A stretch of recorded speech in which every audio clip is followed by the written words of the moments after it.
Umat Islam harus tahu ini. 8 tahun sebelum peristiwa G30 SPKI terjadi, ulama se-Indonesia menggelar mu'tamar di Palembang pada tanggal 8 sampai 11 September tahun 1957.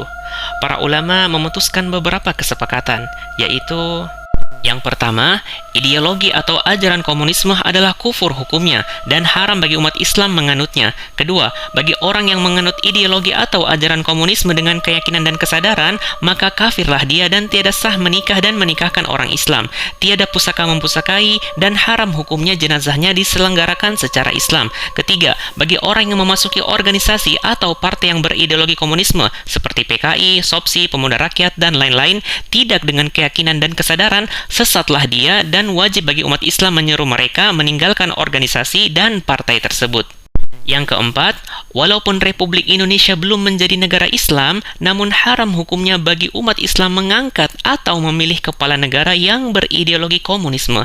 Kelima, memperingatkan kepada pemerintah RI agar bersikap waspada terhadap gerakan aksi subversif asing yang membantu perjuangan kaum komunis atau ateis Indonesia. Keenam, mendesak kepada Presiden RI untuk mengeluarkan dekret menyatakan PKI dan mantel organisasinya sebagai partai terlarang di Indonesia.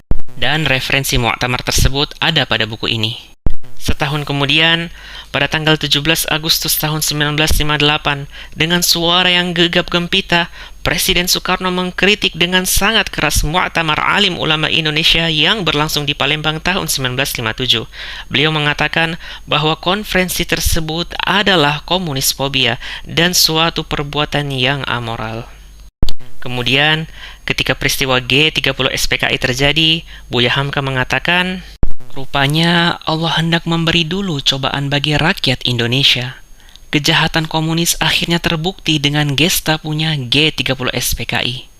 Allah mencoba dulu rakyat Indonesia sebelum dia membuktikan kebenaran apa yang dikatakan oleh alim ulama itu hampir 10 tahun lalu. Buya Hamka.